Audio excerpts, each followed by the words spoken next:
Good evening, everyone on the East Coast, and good afternoon for those further west in the States here. First of all, I'd like to thank Dr. Leonard, Dr. Durham, and Dr. Limbrick for the invitation to participate in this symposium this evening. Our topic is spasticity and movement disorders, and I'm excited and honored to have Dr. Park give the 30-minute lecture. He's an individual that really needs no introduction, but he is currently the Margery Campbell Fort Professor of Neurosurgery and Vice Chair of the Department of Neurosurgery at Washington University in St. Louis. He's had a distinguished career that has spanned more than 5 decades and really an exceptional expert and mentor to many of us on this symposium this evening. He's going to be discussing a topic for which he is a world expert in, with the title of the talk, as you see on the screen, Selective Dorsal Rhizotomy, CP, and Spasticity. This will be followed by 3 case presentations by up-and-coming stars in our field. Dr. Libby Kwasnicki Infinger is an associate professor of neurosurgery at Medical University of South Carolina. Dr. Paige Lundy is currently the clinical fellow at UAB Birmingham. And Dr. Amanda Kwasnicki is currently the fellow with us here at Cincinnati Children's. So without any further ado, I'll turn it over to Dr. Park for his lecture. Thank you. Thank you to everybody. So 30 minutes, I'll just cover some topics which I thought would be interesting to everybody. So we'll move relatively quick. Now, why do I say this? I have been doing this surgery for 35 years, and we developed a single level laminectomy in 1991, and we published 55 journal articles on selective dorsal rhizotomy. The talk, the content of the talk will be based on the personal experience and published the data. So in cerebral palsy spasticity, we should learn not only just the spasticity, but also the disease itself. So there are basically 3 major problems in cerebral palsy. One is motor weakness, and the other is spasticity, and these 2 problems eventually produce a deformity. So we have to understand some of this deformity, management of deformities, as a neurosurgeon who performs this surgery. So deformity varies, and this is a fairly advanced deformity. This child came to us 11, 12 years ago from the UK. And you can see this severe equinus ankle and crouch knees. And we did selective dorsal rhizotomy and early minimal invasive orthopedic surgery. And we could get these, I'm sorry. Dr. Park, sorry to interrupt you. It seems like the slides aren't advancing if you're advancing the slides right now. Slides are not advancing? Yeah. What I can see is your title slide right now. Oh, why is that? That's a good question. How about here? Okay, yes, perfect. Is it okay? Yep. So let's use this side then. Yep, you're on slide 2 now. Yeah. So slide 3. We did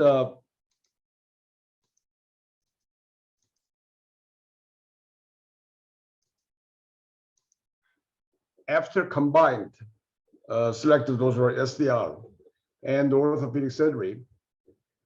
This is his gait pattern after that, and this surgery was done about 11, 12 years ago, and he still maintains that good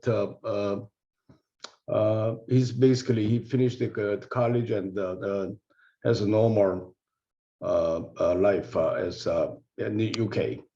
Now, diagnosis of cerebral palsy, there are three components of this. So number one is that it should be early onset. What that means is the symptoms of this problem should be apparent the early neonatal period, or at least a year or a couple of years.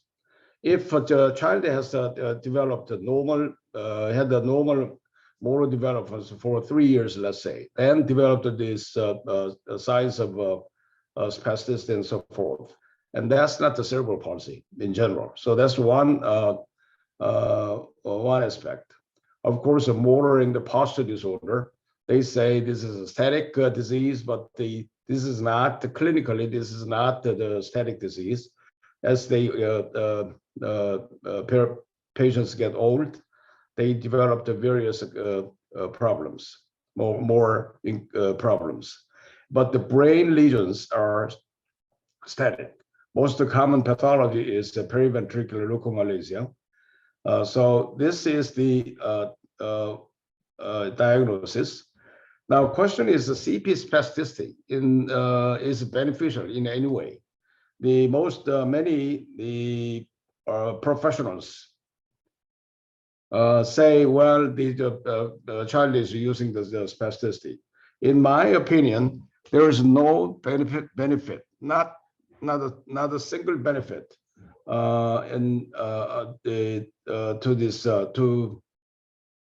single benefit of CP spasticity. So that's one I like to clarify this.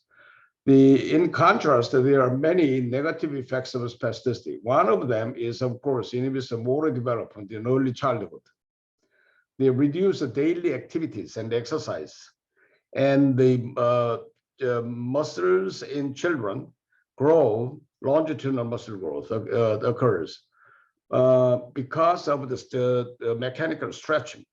And in children with the cerebral palsy, this reduce the daily activities and the exercise, and also muscles are not stretched, then they develop the deformities.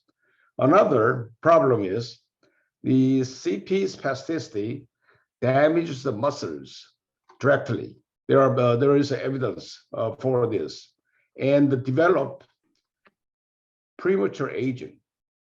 And here is a premature aging. So the patient had the spastic diplegia, and as they get old, they developed, the onset can be in early childhood and the late adulthood, decrease the strength and they lose endurance, and decrease the mobility, chronic body pain, and increase the risk of falls, long-term side effects due to medications or surgeries, and eventually they can lose the mobility. They cannot walk. There's no longitudinal study of this natural history of spastic diplegia. In my opinion, based on the experience with treating adult patients, virtually all of the spastic diplegic patients, we lose the mobility and they will be in a wheelchair by, let's say, 50 or 55. So that's the main problem. People are not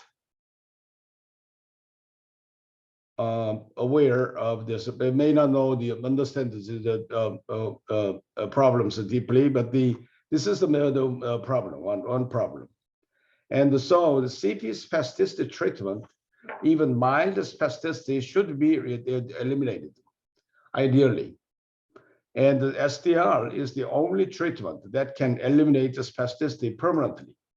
Not 100%, but in good, well-selected patients, the vast majority of them will have a permanent removal of the spasticity, loss of spasticity. Here is one video. This lady, this is the only video that shows the childhood, the CP from the childhood to adulthood, and thus kind of the premature aging. And let me just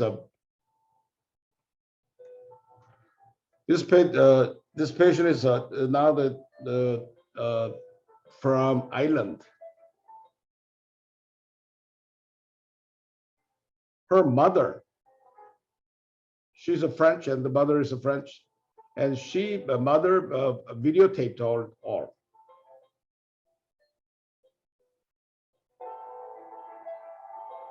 Very mild spastic diplegia,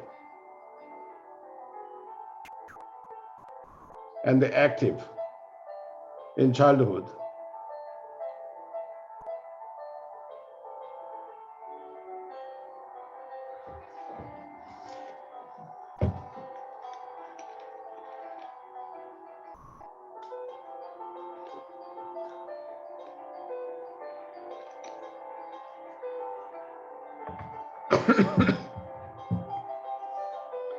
This is her walking at the age of 49 years old, 9 years.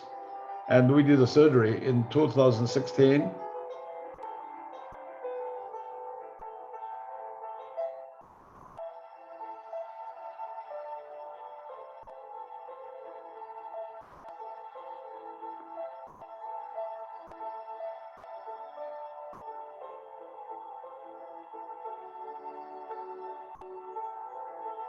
So after rhizotomy,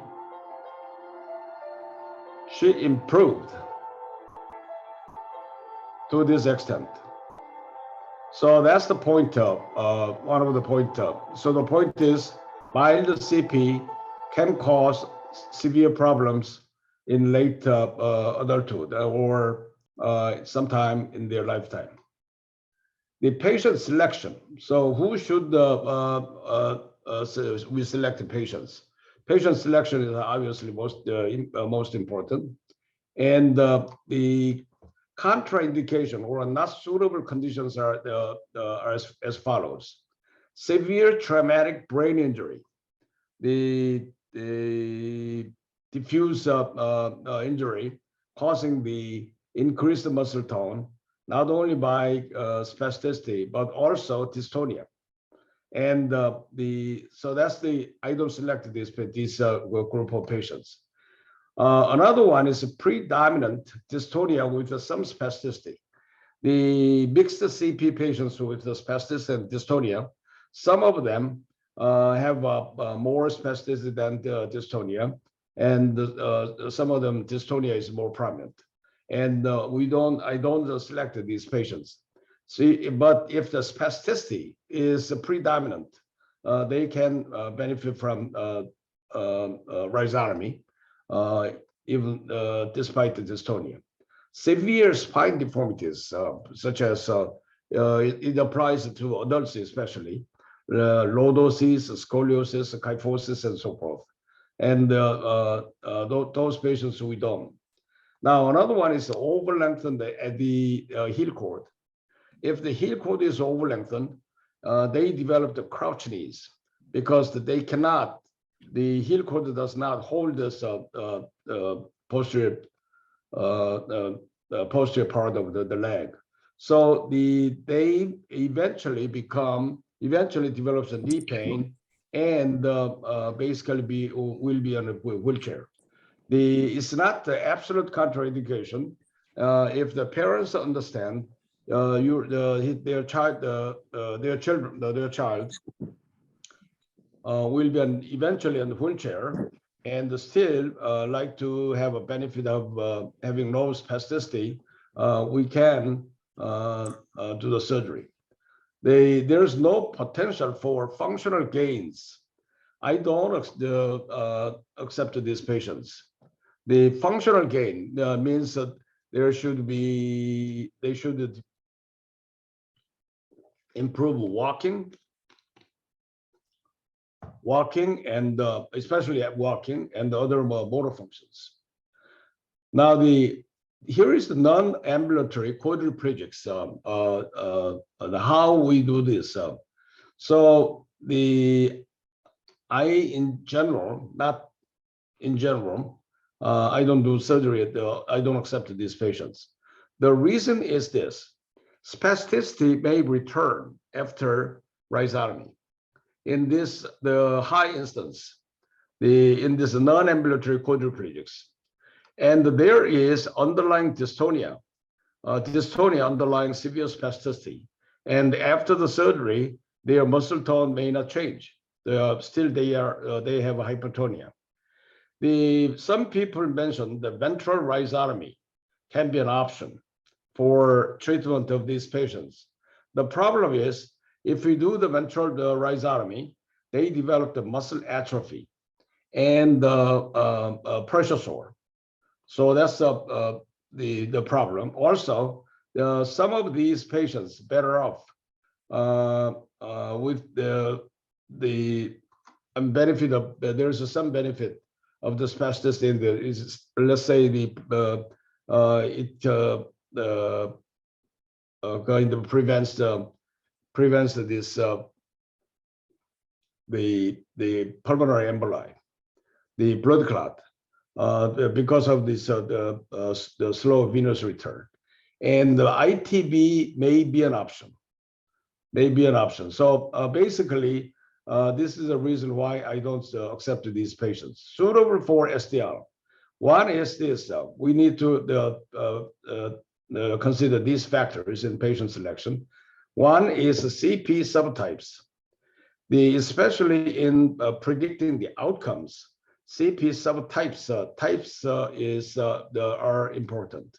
Patient age is important.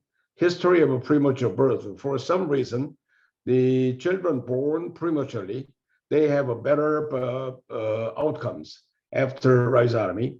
And of course, the level of ambulation, deformities, and prior orthopedic surgery. And these deformities, you have to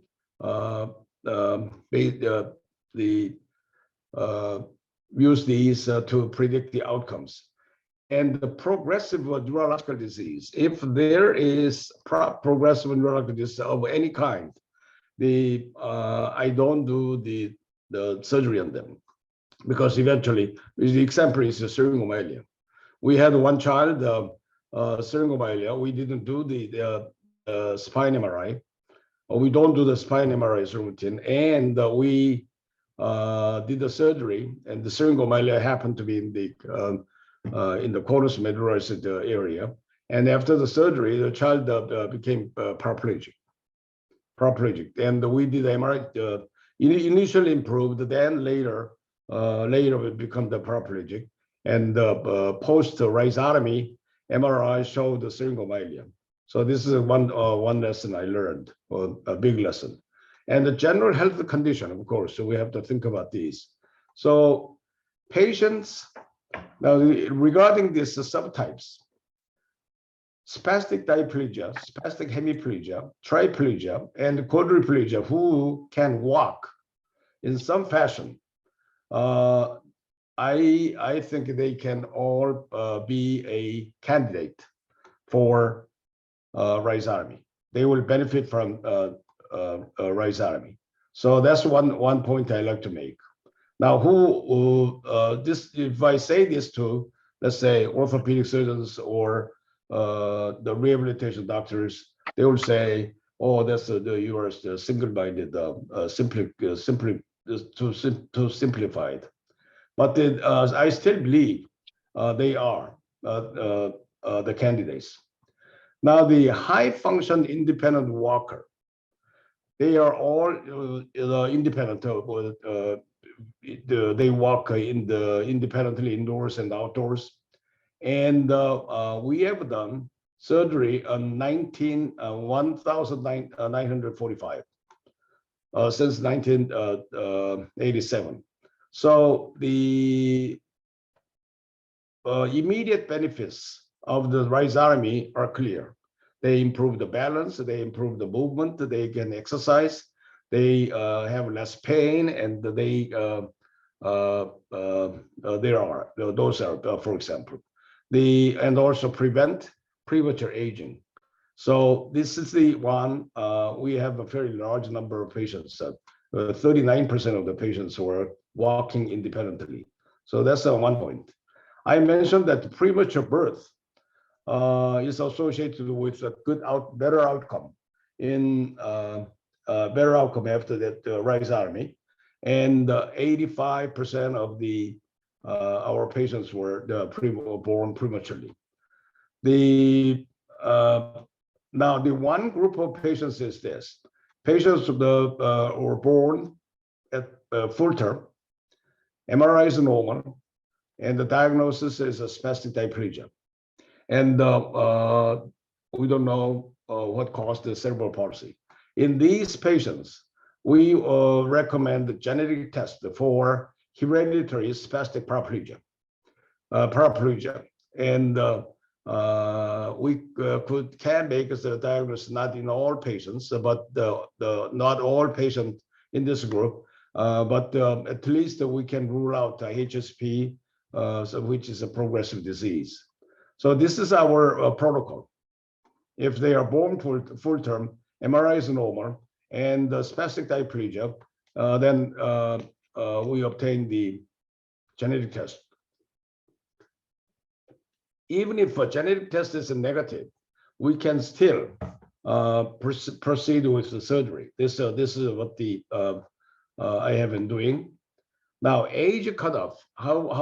What's the age cutoff? I select the patients between the age of 2 and 50.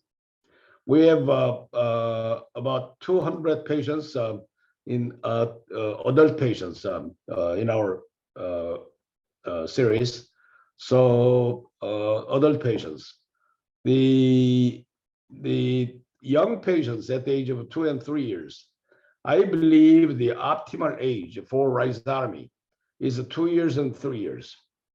Young age. The main reason is children develop establish adult gait pattern by age of 7 years. So if you do rhizotomy and remove the spasticity at the age of 5, basically they have only 2 years. 2 years before gait matures to adult pattern.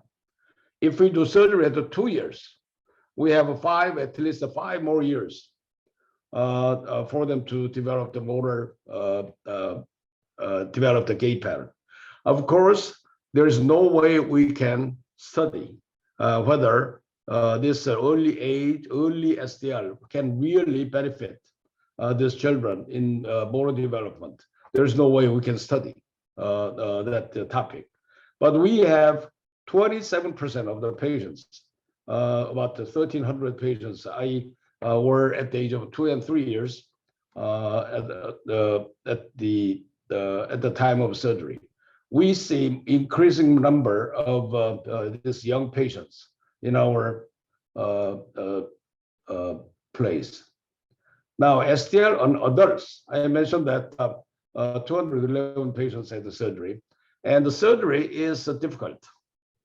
Adult rhizotomy, it can be dangerous, and it's difficult. And these patients, prerequisite, they must walk independently in some fashion, not all the time independently, walking before SDL. The patients who do not never walked, or who do not walk at the present time, we don't do that because they cannot do the rehabilitation after the surgery. So, but the SDL surgery can reverse the premature aging, as I mentioned to you. Surgery is before surgery, we obtain the hip and the lumbar spine X-rays, MRI in children born full term, MRI in the hemiplegics. We don't get the head MRI scan on patients who are born premature. We don't do the gait analysis. We don't do the screening test with the intrathecal baclofen. Now, surgery this is what the single level laminectomy, and expose the conus, and we do the electrical stimulation, and we do surgery. This is the way it was introduced to the US by Warwick Pickup before. And another one Another surgery is just orthopedic surgery. Orthopedic surgery, many children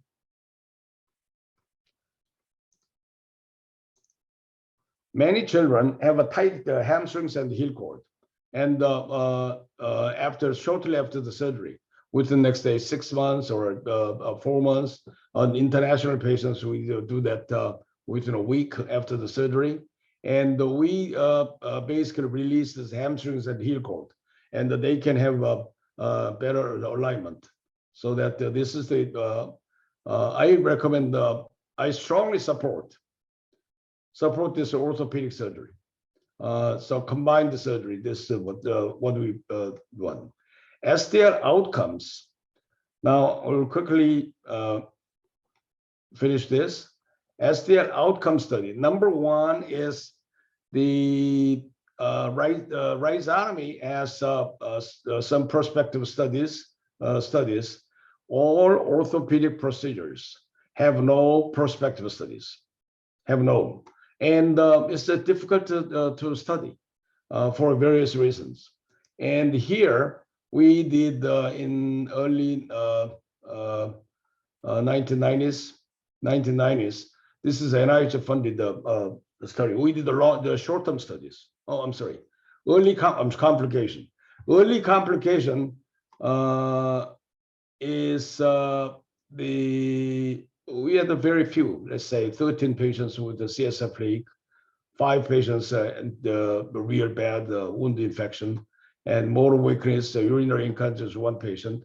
But the adult patients, if we do the rhizotomy, especially after the age of 40, they all developed the numbness and the hypoesthesia, diminished sensation. So the functional outcome reported overwhelmingly positive. And of course, it's not controlled as prospective study. It's a case series mostly. Now I will skip this one. Maybe I'll show you just 30 seconds. Combined surgery, rhizotomy and orthopedic surgery.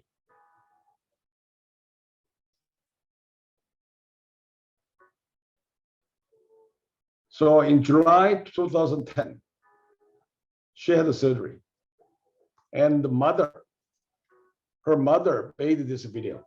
This child is from UK.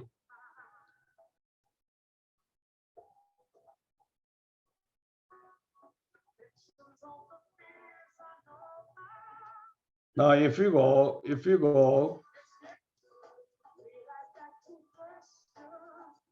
various.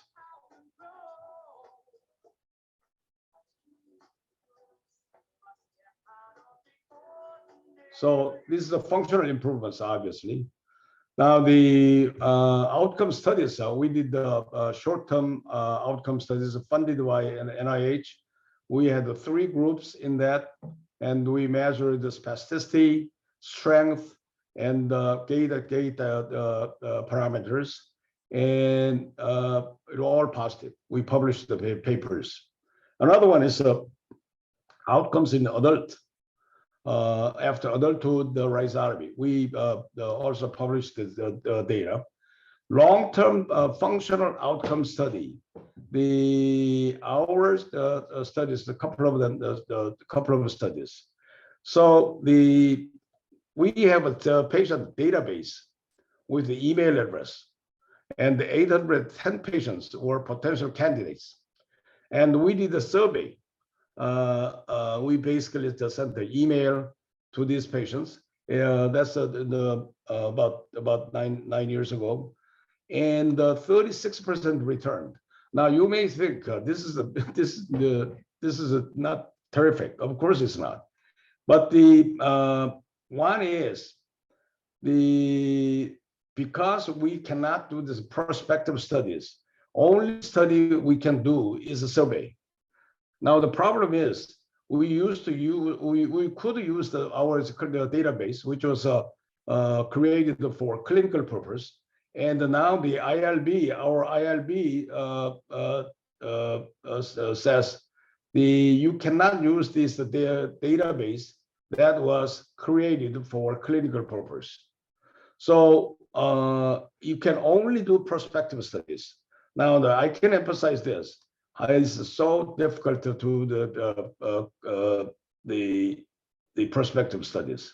We need a large amount of money to see this to study a small number of patients, some patients. So it's just impossible.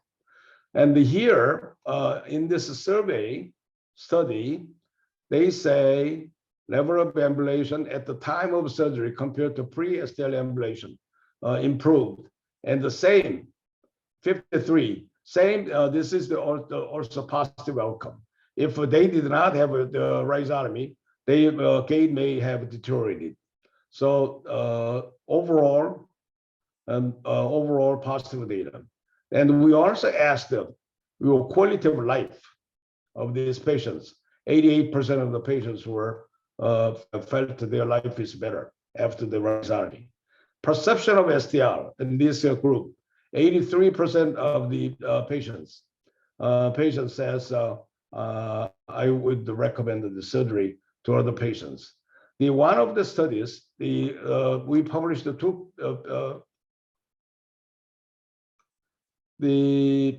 another study we published was we select a group of patients we followed for 20 and 28 years. 8 years. This is the subgroup of these patients, 290 some patients, and the results are basically the same. So overall, this rhizotomy has no long-term side effects. There's no long-term negative effects, except for some spine problems. I'm talking about this single-level laminectomy, and it's a safe operation. There is no patient with progressive sensory loss, progressive motor weakness, like polio, and that didn't occur. That didn't happen. So we can still keep doing the surgery. So it's a safe operation. It can benefit many patients, and I think it's still underutilized. And in this country, we have about 3/4 million people with this cerebral palsy, and 90% of the patients have some degree of spasticity, and many of them they can get benefit. They can benefit from this surgery. So that's a very brief summary of my talk. Thank you very much. Well, thank you, Dr. Park. That was really great. Thank you for sharing this really vast experience that you have that is really second to none. I think that a lot of programs have sprung up as a result of your experience. I don't know that we have time right now for any questions. I'm going to move on with a first presentation, and if we have a little time left at the end, I'd like to ask for any comments. But I'll pause for Jeff for just a second in case, Jeff, there's anything you wanted to add before we proceed. I think that was an excellent presentation for many decades of experience with treatment of spasticity. So why don't we head on with the cases? Great. So I'd like to invite Dr. Kwasnicki Infinger to go ahead and proceed with the first presentation. Libby is, as I mentioned earlier, an associate professor of pediatric neurosurgery and the program director at MUSC, and will be enlightening us with one of her cases. Thank you, Libby. Sure. I think I need Dr. Park to stop sharing his screen so I can share mine, if that's possible.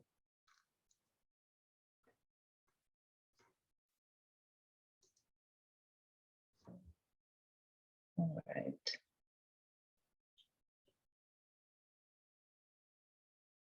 Hopefully everyone can see my PowerPoint now. Yes, we can. Okay. So thank you, Dr. Park, for that very interesting talk. And I wanted to present a case of severe spasticity where a rhizotomy wasn't done for functional purposes, but a palliative rhizotomy where baclofen wasn't an option in this patient. So I have no disclosures, and also want to thank everyone for inviting me to participate in this webinar. So my patient was a 7-year-old male. He was born at premature at 30 weeks, and he also had polysubstance abuse exposure in utero. He did have a grade 4 IBH. It did not require a shunt or any other CSF diversionary procedures. He was adopted by his current family at 2 years of age. And their biggest challenge with him, he was wheelchair bound and a grade 5 patient, but their biggest concern was that they were having difficulty clothing him, cleaning him, and his legs were just very scissored and they couldn't open his legs to do any of that. He also had sustained clonus in his legs that was impacting them every time they tried to move him. He was on PO baclofen and at one point Valium. Valium made him too sleepy, and the baclofen, every time they would increase the baclofen dose, his seizures would increase as well. He was getting Botox to his hip adductors, and that was helping, but the parents were interested in additional options. It wasn't being sustained long enough, and they wanted to see what else could be done. You can see his past medical history there, including the seizures. He was severely delayed, cortically visually blind, G-tube dependent, and those are his medications. Again, Topomax for the seizures and baclofen. So here's his exam. He was alert but not communicative. He would blink to threat, did not track or follow. He was a GMFCS level 5, and you can see his exam there. His hips were affected the most, very crossed at the legs. His sensation, no gross deficits, very increased tone and hyperreflexic throughout, and again, wheelchair bound and non-ambulatory. So with him, the phenomenon of the seizure increase with the baclofen, looked into that a little bit in the literature, and there's some theories about why that would happen. Baclofen acts as a GABA B receptor agonist on both the postsynaptic and presynaptic receptors. And there's different theories that have come out of animal work where there may be a postsynaptic inactivation of the inhibitory interneurons. And this can therefore promote seizures because it decreases the ability of the inhibitory interneurons to fire. So it's more excitatory. It's also been shown to have presynaptic disinhibition in the dentate gyrus, also leading to reduction in the neurotransmitter release at a greater degree from the inhibitory interneurons than the excitatory ones. So again, an overall balance towards excitation rather than inhibition, leading to seizures. The group at Kennedy Krieger Institute in Baltimore we're getting a lot of anecdotal reports from families that when they would start baclofen, the parents would report new onset seizures. So they wanted to look back at their data and investigate if that was really true or if that was just anecdotal and not borne out in the data. So they reviewed their patients over those years. They had 90 that were treated with baclofen, 15 with intrathecal baclofen, and the rest had other medications or interventions.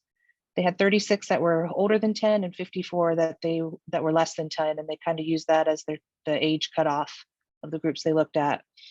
Of those kids that were less than 10, 35% already had a history of seizures preemptive to the baclofen treatment. And 14% of those that were less than 10 did have new onset seizures starting a little bit after starting the therapy, 1 month to 2.5 months. They didn't have none of the older kids had seizures that started, and none of the intrathecal baclofen patients had new onset seizures. So they concluded after this that these young kids with these problems already have a very high risk of epilepsy independent of other factors. And that although they did have 14% of their patients develop seizures, this didn't really represent the prevalence of new onset seizures. So it's really hard to draw direct comparisons and direct conclusions, but just that clinicians should know that's a possibility when prescribing baclofen and discuss the potential with the family that this might occur.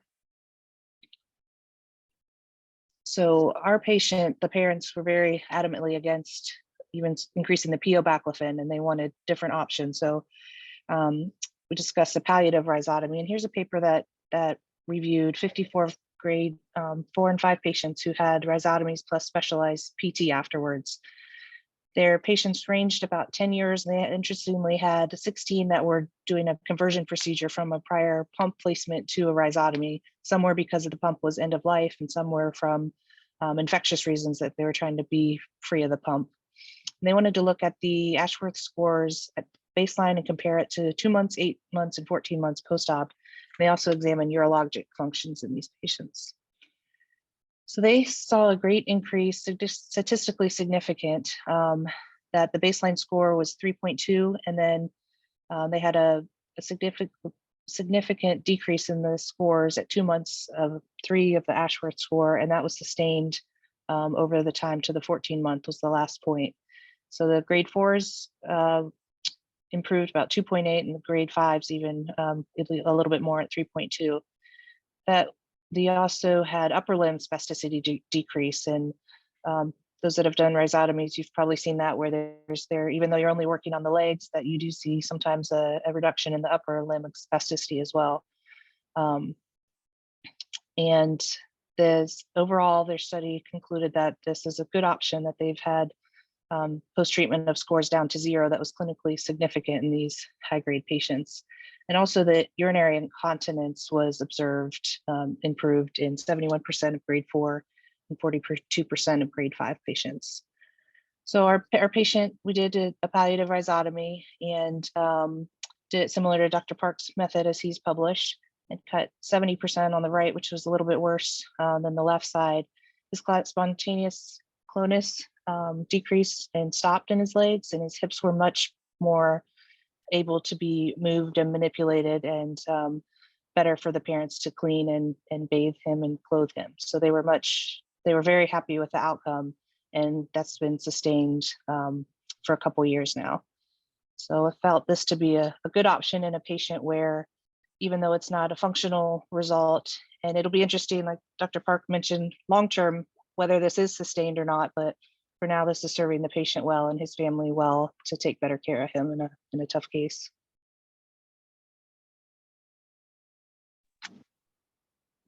Well, thank you, Libby. That was very interesting, and we appreciate that experience. I'd like to call on Dr. Lundy next. Dr. Lundy is currently the clinical fellow at UAB Birmingham, and I understand her and Dr. Johnson have picked a nice case to review. Thank you, Paige.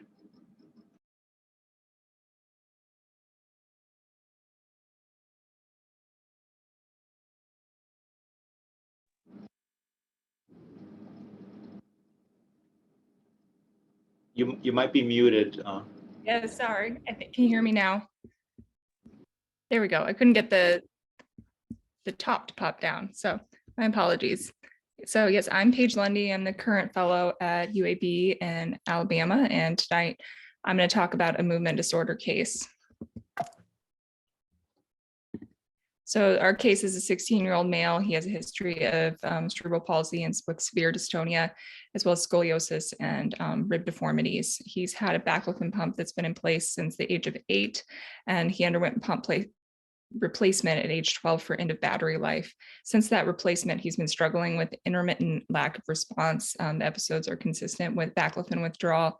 He's had a complete rehab workup, including imaging that has not shown a disconnection in the system or any malfunction of the pump itself. Of note, due to his abnormal anatomy, he has scoliosis, and they were only able to get the catheter up to the mid-thoracic region. And it was also difficult for them to place the pump itself due to his anatomy, which I'll show you a picture of in a second. They also attempted to turn down his baclofen pump settings and attempt oral regimen, but he did not tolerate this due to sedation and side effects of the medication. Here's an X-ray where you can see he has very difficult anatomy for pump placement, small area for the pump itself to be placed. So when he presented to the neurosurgery clinic, we discussed the option of intraventricular baclofen with a infraclavicular pump placement. It was felt that revision of the current pump would be high risk, again, and difficult due to his body habitus and his scoliosis. Though it was risky to place the intraventricular pump, it was felt to be lower risk than revision of the current system.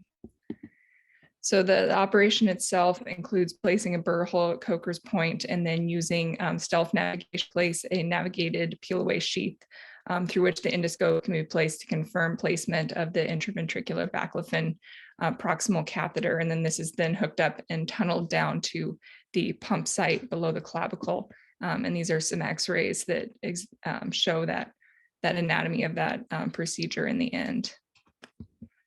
This was the largest series I could find discussing intraventricular baclofen pump placement. There were about 30 patients in a intrathecal versus intraventricular pump placement within their group. And though it wasn't statistically significant, they did find that there were slightly lower risks in the intraventricular placed pumps. And they also found this to be a really good treatment for patients that were younger, more severely dystonic, and also patients who were underweight. And so they concluded this to be a safe alternative for patients in that situation. I know this isn't really necessary for the people in this group, but just a reminder of the different types of dystonia. There's primary and secondary dystonia. We see a lot of secondary dystonia patients as the most common cause for dystonia is cerebral palsy in our patient group. But I wanted to just quick throw up a slide reviewing all the treatment options, and then of course, getting down to the surgical options. And then I wanted to quickly discuss another surgical option that could be considered for this patient in the future, which would be deep brain stimulation for dystonia.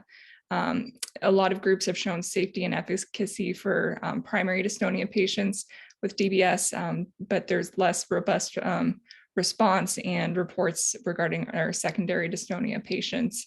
Below is a paper that I felt was one of the better papers that talked about doing this in a prospective manner with patients with dystonia from cerebral palsy. And they did find good effect in those patients, but did acknowledge again that this is a very diverse patient group.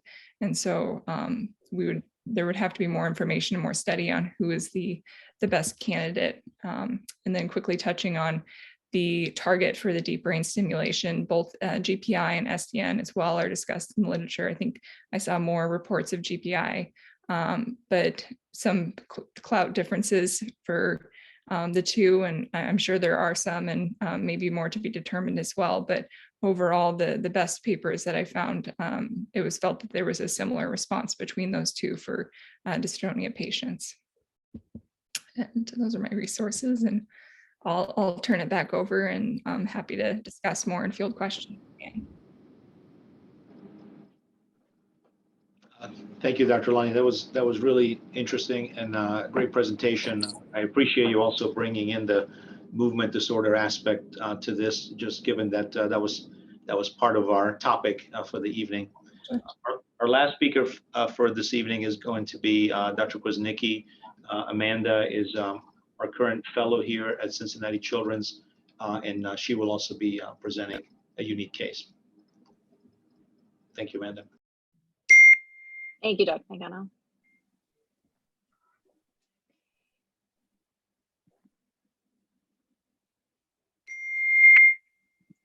I'm going to be presenting a case on combined ventral and dorsal rhizotomies in a palliative case. So this is a 29-year-old female with cerebral palsy of prematurity with significant spastic quadriplegia and generalized dystonia with a gross motor functional classification score 5. She presented to us with progressively worsening contractures and recurrent bilateral hip dislocations and significant discomfort that was very worrisome to both the patient and her family. She had tried a multitude of therapies, including physical therapy, Botox injections, phenol injections, and was currently using oral baclofen with no significant relief.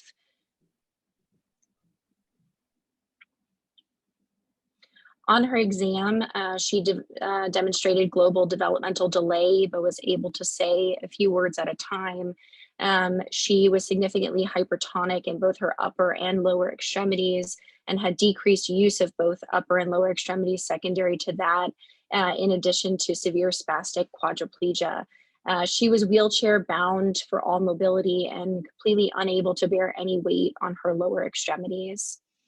In clinic, we discussed other options for treating her significant symptoms. The family and the patient both did not wish to pursue any implantation of an intrathecal baclofen pump, as that was our first option presented to them. And then after a significant discussion for other treatment options, we discussed palliative combined rhizotomy, both doing a dorsal rhizotomy in an attempt to reduce her spasticity, along with also a concurrent ventral lumbosacral rhizotomy to further address her hypertonia associated with her generalized dystonic movements. There have been few papers published regarding this. It was first described by Albright and Tyler Cabarra in 2007, in which they described 6 patients in which they performed this procedure. And then subsequently in 2016, this study was published, which demonstrated a combined anterior and posterior rhizotomy approach for mixed dystonia. And this was a prospective study that looked at children with cerebral palsy and severe secondary dystonia with or without spasticity of their lower extremities. And these 50 patients were assessed, and after doing the combined rhizotomy at 2, 6, and 12 months postoperatively, the authors found significant changes in their muscle tone, improvements of joint range of motion, and their dystonia. In this paper, they did full laminectomies from L1 to S1 and used intraoperative monitoring in those cases and sectioned anywhere from 50 to 75% of the nerve roots and found these outcomes. Then in 2020, this study was published demonstrating a procedure similar to one that Dr. Park had described for selective dorsal rhizotomies, in which they used a 1-level laminectomy centered around the conus to do their combined ventral and dorsal rhizotomies, and also found significant improvements in outcomes doing just this in contrary to the extensive laminotomies. What they did find here in using the conus level combined approach, which is important to say, is that they were able to do it safely in patients with significant scoliosis and prior lumbosacral instrumentation, which was not so easy to do in the more extensive L1 to S1 laminotomy approach. So for our patient, she was taken to the operating room, and we did a procedure similar to the one Dr. Park described, with a small incision at the level of the conus, and then we did a small 1-level laminectomy, midline durotomy, and then did bilateral dorsal rhizotomies followed by bilateral ventral rhizotomies. Here's a picture from that second study that I had mentioned intraoperatively, demonstrating how the dorsal nerve roots are sectioned and separated from the ventral nerve roots, and then after proceeding with bilateral dorsal rhizotomies, proceeding to a ventral rhizotomy. For this patient, she was followed in her 4-month postoperative visit, and both her family and her feel like this is life-changing. Her significant preoperative pain and discomfort has largely resolved. She's not needed any baclofen since the time of surgery. The one thing that we will mention is that she does have residual flexion contractures in her arms and legs, and she's being followed by orthopedics for possible future orthopedic releases, as also described, but overall doing well. This has significantly helped her and her family with her care. Thank you.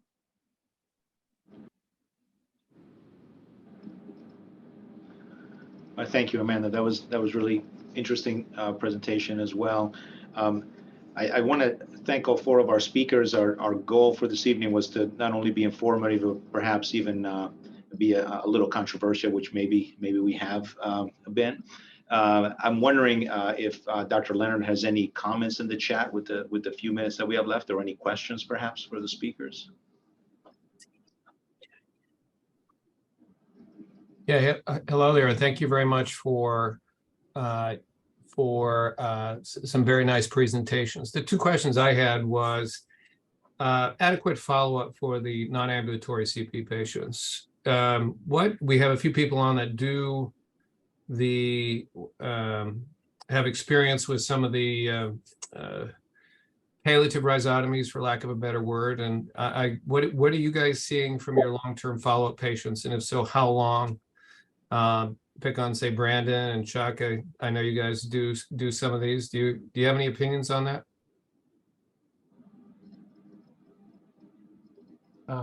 I can't give you a long-term answer. We've been doing them for probably 3 or 4 years.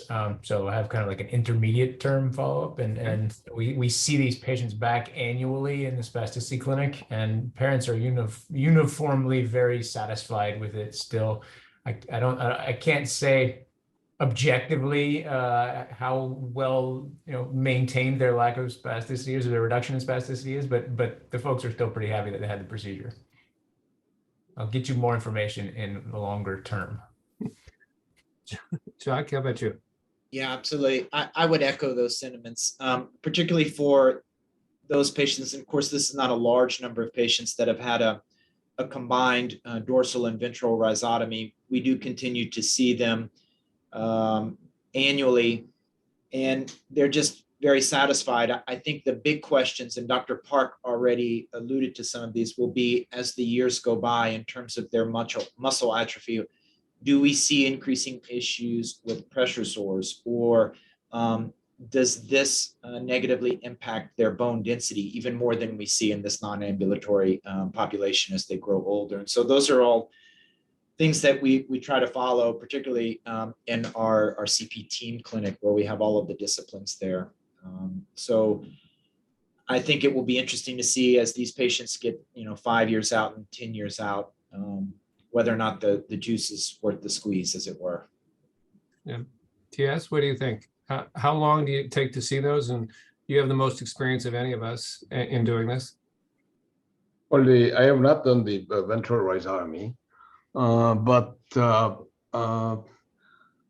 I think there is a subgroup of patients who can benefit from this, but it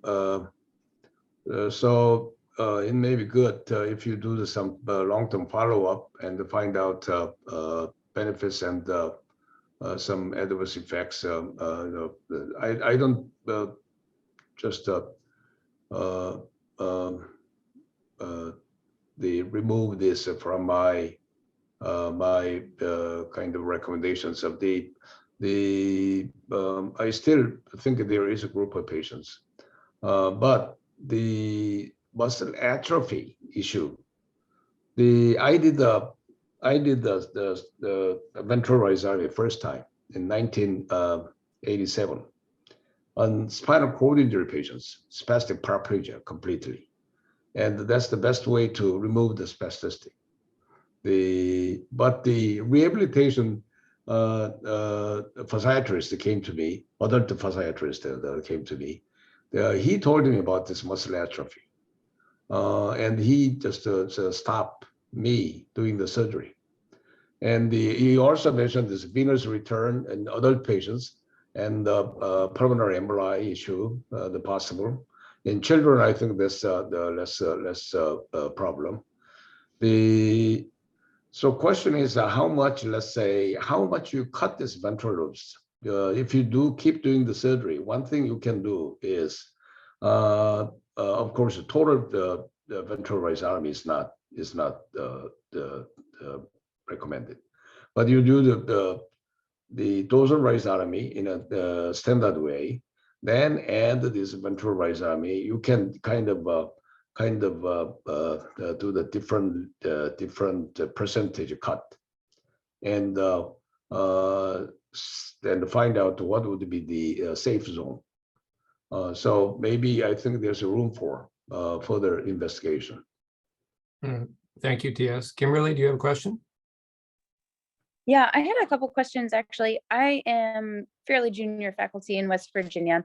One question I had, as I didn't see a lot of this in training in residency, and then proceeded to fellowship where the rule of thumb was to do a 5-level laminotomy or laminoplasty.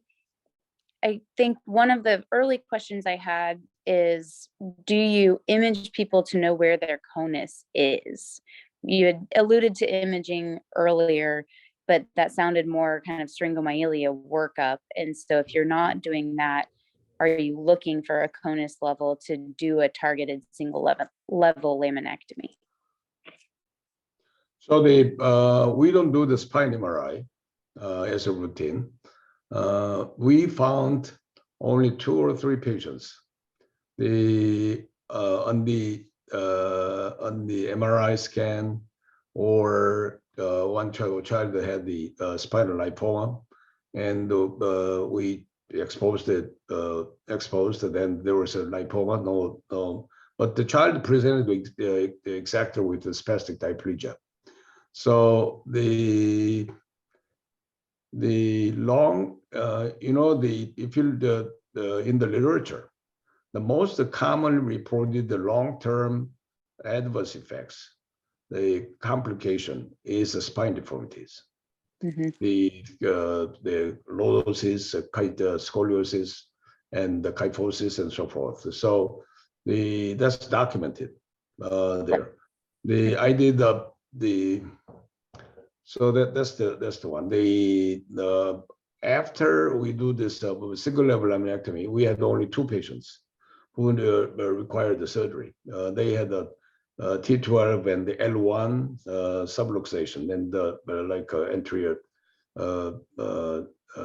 subluxation, the movement, and they need a spine fusion. And there was also a disc was formed there. There was a disc. So the only two we can attribute that their problems directly to this to the laminectomy the area. So that result has been quite good. Across the around the world, for example, UK, England, the NHS, they fund only single level laminectomy rhizotomy. They just don't fund the other ones. So there are benefits, but there, I have done over 140 patients with multi-level laminectomy between the 1987 and the 1990, and we have a few patients. I'm still approached by them, and they send the X-rays and so forth.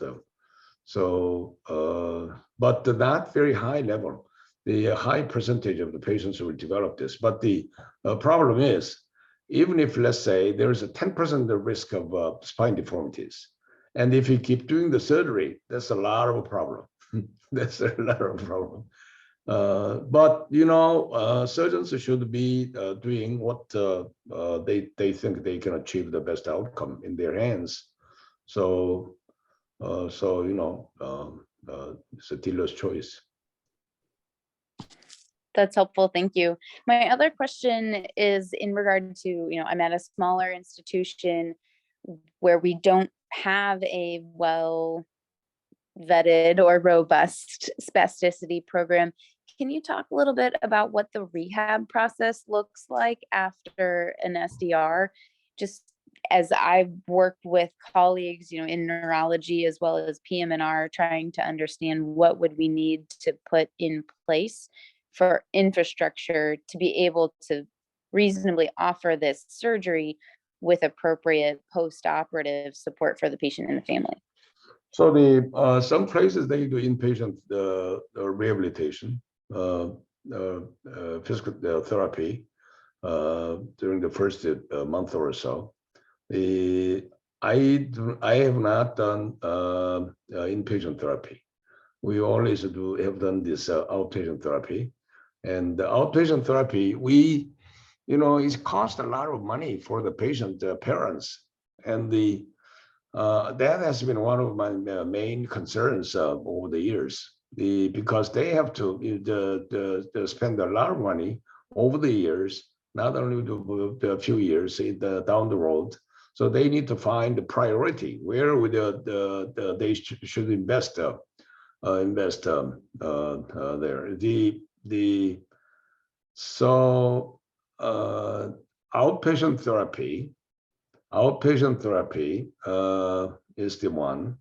So for the first 6 months, let's say 5 times or 4 times a week therapy, and after 6 months you decrease it drastically. You can really decrease. Now that of course it depends on the patient's pre-surgery condition and the, the level of motor function.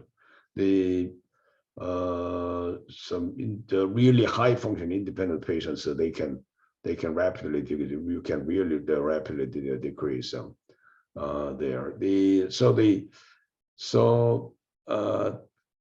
If parents say I like to have inpatient therapy, I don't stop them. I do not volunteer to recommend it. The healthcare money. That's if you think about the national perspective, that's a lot of money there.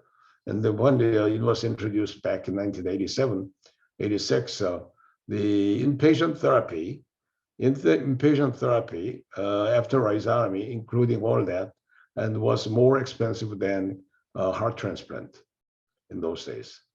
But nowadays I don't know. But anyway, so in your program in Western Virginia, you'll have a small, it's not going to be a very large number of patients. In Missouri, we have 6 million people. I got like 20 patients, 15 patients from Missouri. So in your patients in your state, it's not going to be a large number. And based on that, you should decide with the payment doctors and others, what would be the most effective way, efficient way of providing the care. That's what you need to. So every place have a different models. So. If we might, Brandon, can you? How do they do it in Alabama? Most patients have 3 weeks of intensive inpatient therapy, so 3 hours a day, 5 days a week in the hospital after rhizotomy, so after their flat period. And that is, we do it inpatient now so that the patients, so they don't use their outpatient therapy days with insurance. But that has to be pre-approved by insurance in most cases. A lot of our patients are Alabama Medicaid. I guess they don't mind paying for that. Chuck? We do not perform any inpatient rehab following SDR here in Cincinnati. We have a pre-programmed year of outpatient therapies that begin more frequent, several times a month for the first 3 months. And the therapies are broken into 4 phases that focus on strengthening. Power is something that we really focus on now. And then the last phase is really just about improving the cadence of their gait. But we don't routinely perform any inpatient therapies. Yeah, the point is, the reason I asked you guys is I think as you go around the country, the amount recommended and the type is there's significant variability. Everyone from the largest one is 6 weeks inpatient that I know of to just purely outpatient therapy. And there's also a difference, at least in our institution, between what you actually recommend and what's actually received. And then you get down to the level of detail in actually what's actually done in therapy or intensity or the different interventions. And I think there's a lot of room for discovery in trying to figure out what actually these patients need. And I personally think, and correct me if you guys disagree, is I think it's going to vary based on your GMFCS too, in that your more severely affected ambulatory children are going to require more therapy because their function is going to decrease after the rhizotomy until they get back to their pre-rhizotomy levels. You guys agree with that in TS? Yeah, kind of. Okay. Libby, you agree with that? Yes, I would agree. Mhm. Okay. Jeff, I wonder, from the conversation that's been going on here is, does anybody have any thoughts about as far as the improvement that we see and the fact that younger patients tend to do better, whether neuronal plasticity is playing some part in this, even though it's not a procedure that we're doing at that level. Is it possible that we're inducing some neuroplasticity at the cerebral level that is unrelated, directly to the rhizotomy itself? I wonder if anybody has some thoughts about that. I'm sure we know that there is a neuroplasticity. I'm sure there is, based on all the information we know. Question is how we can decipher this the role of this the rhizotomy as having no spasticity in that group. It will be impossible to study in the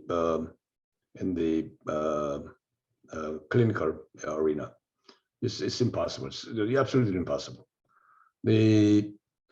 But one thing we can say, which is clear to us, is if we do surgery on 2 years of a child, they're improved. Let's say it's someone independent walker, they improve almost within three weeks or so. 3 weeks. So I had a slide, but I didn't show you.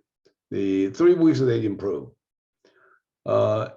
there. They can do more exercise because more activities, and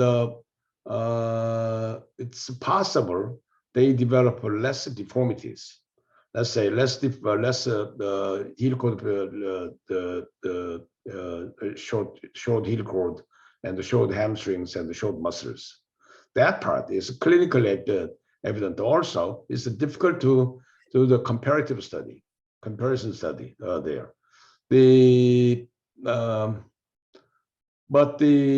On the other end, if you look at if we do the surgery on 6 years old child, and by that time they develop almost fixed deformities. The fixed means you cannot stretch out the hamstrings and the heel cord. They need the surgery there.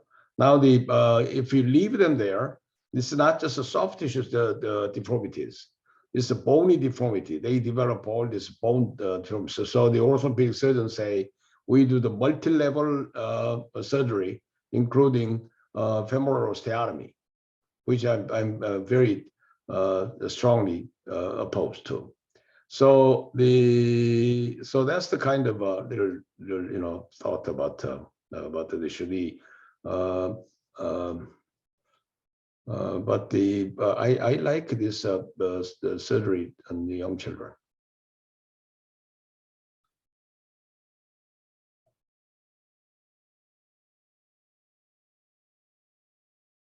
Yeah, the only person that I'm aware of that's even attempting to get at that is to throw a shout out to Dr. Shaw down at UT has been trying to find ways to investigate this using imaging studies in his rhizotomy practice.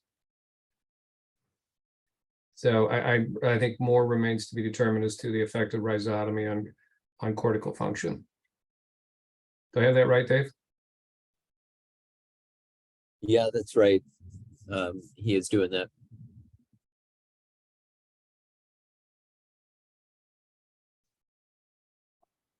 All right. Does anybody have any further questions? Because we reached the end of the hour. And I appreciate everybody's attention, and Dr. Mangano and group, thank you very much for a well-attended and in-depth discussion on treatment of spasticity and dystonia. These webinars will continue over the course of the next several years, and as we're in the process of creating our next 2-year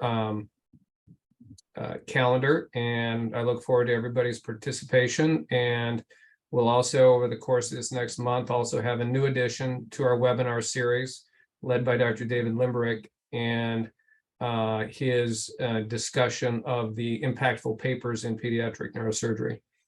Dave, anything more you want to say about that? Only that all the ones we saw tonight were impactful. Anyway, no, I'm just joking. Yeah, we're going to try to create a curriculum of the seminal papers in our literature that may have been published in non-neurosurgical journals like the New England Journal and JAMA and so forth, and try to integrate those in as sort of evidence-based practice guidelines.